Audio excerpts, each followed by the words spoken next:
कोणती तुळस घरात लावावी? कृष्ण तुळस का राम तुळस? काय फरक आहे या दोन तुळशीमधला? नमस्कार मित्रांनो, स्वागत आहे आपलं आमच्या चॅनलमध्ये. आपल्या हिंदू धर्मात प्रत्येकाच्या दारात तुळस असते. आपण तुळशीला देवी मानतो, पण तिची पूजा करतो. तुळशीला प्रत्येक पूजनात अग्रमान दिलं जातं व प्रत्येक पूजनाला तिचा वापर केला जातो. आपण विष्णू देवतांना नैवेद्य दाखवतो, पण त्यात जर तुळशीचा पान नसेल तर तो नैवेद्य अपुरला समजला जातो. अशी ही तुळस जशी देव कुळात महत्त्वाची आहे, तसेच तिचं आयुर्वेदिकही खूप महत्त्व आहे. तुळस नकारात्मक ऊर्जा शोषून घेते व वातावरण सकारात्मक करते. तुळशीच्या कितीतरी आयुर्वेदिक औषधामध्ये वापर केला जातो. ज्यांच्या दारात तुळस असते त्यांच्या घरावर कोणतीही वाईट शक्ती किंवा नकारात्मक शक्ती आपला वास करू शकत नाही. अशा तुळशीचे खूप वेगवेगळे प्रकार आहेत. त्यात एक तर राम तुळस व दुसरी कृष्ण तुळस. इतरांनाही भरपूर प्रकार आहेत, परंतु शक्यतो बहुकांच्या घरी या दोन तुळशीचे रोप बघितल्या मिळतात. आता कोणाकोणाचं मत असतं ते म्हणजे दारात राम तुळस असावी की कृष्ण तुळस असावी. दारात कोणती तुळस असावी हा ज्यांचा प्रश्न आहे, परंतु आज आपण या लेखात या दोन्ही तुळशीमध्ये काय फरक प्रश्न आहे हे गुणधर्म आपण बघणार आहोत. दारात कोणतीही तुळस असणे आवश्यकता आहे का हे आपण आज पाहणार आहोत.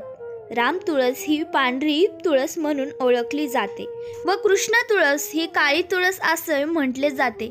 राम तुळशीचे पाने हिरवट असतात तर कृष्णाची पाने थोडी लालसर रंगाची असतात. राम तुळशीच्या पानाच्या शिरा हिरव्यागार असतात तर कृष्ण तुळशीच्या शिरा मात्र लालभडक जांभळ्या रंगाच्या असतात. यावरून आपल्याला त्या दोन्ही मधला फरक लगेच कळायला येतो. या दोन्ही तुळशीचे आपले आपले महत्त्व आहे. या दोन्ही गोष्टीचा वापर धार्मिक कार्यासाठी व भगवंताच्या पूजेमध्ये उपयोग केला जातो. परंतु या दोन्ही तुळशीच्या गुणधर्मामध्ये फरक काय आहे? काही झाडं उष्ण असतात तर काही थंड. त्यानुसार त्याचा वापर आयुर्वेदिक औषधामध्ये केला जातो. राम तुळशीचा वापर हा सामान्य असतो तर कृष्ण तुळशीचा वास हा तीव्र असतो. जर आपण राम तुळशीच्या बाजूने चाललो तर आपल्याला काही सुद्धा वास येणार नाही, परंतु जर कृष्ण तुळशी लावलेली असेल त्या बाजूने गेला तर खूप असा घमघमीत सुटलेला वास येतो. त्याशिवाय राम तुळशीचे पानं खाल्ल्यास त्यांची चव सौम्य व शांत वाटते. तेच जर कृष्ण तुळशीचे पाने खाल्ल्यास तर त्यांची चव अशी खूप स्ट्रॉंग, तिखट, कडक येते. जसे आपण लवंग तोंडात धरतो तशी त्याप्रमाणे कृष्ण तुळशीच्या पानाची चव असते. कृष्ण तुळस ही उष्ण आहे तर राम तुळस ही थंड आहे.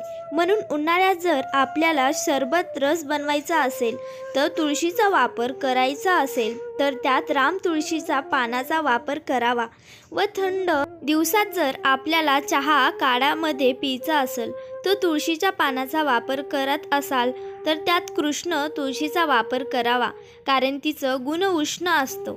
दोन्ही आयुर्वेदामध्ये ही उष्ण औषधामध्ये कृष्ण तुळशीचा वापर केला जातो, परंतु थंड औषधामध्ये राम तुळशीचा वापर केला जातो. आता राहिला प्रश्न की दारात कोणती तुळस लावावी, कारण तसं दारात दोन्ही तुळस चांगल्याच असतात. तिचा वापर थंडीमध्ये तर करू शकतो, पण जर उन्हाळ्यातील आपल्याला तुळशीचा गरम असेल तर आपण 4 पानाच्या जागी 1 पानाचा वापर करून सरबत बनवू शकतो.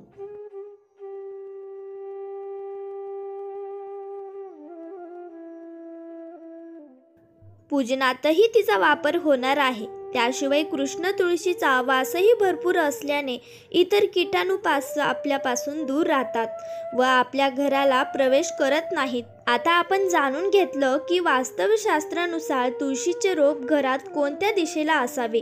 वास्तुशास्त्रानुसार घराच्या ईशान्य कोणती तुळस ठेवली खूप चांगलं असतं. याचे खरं कारण म्हणजे या दिशेला तुळशीचा भरपूर सूर्यप्रकाश मिळतो व तिची वाढ वेगाने होते.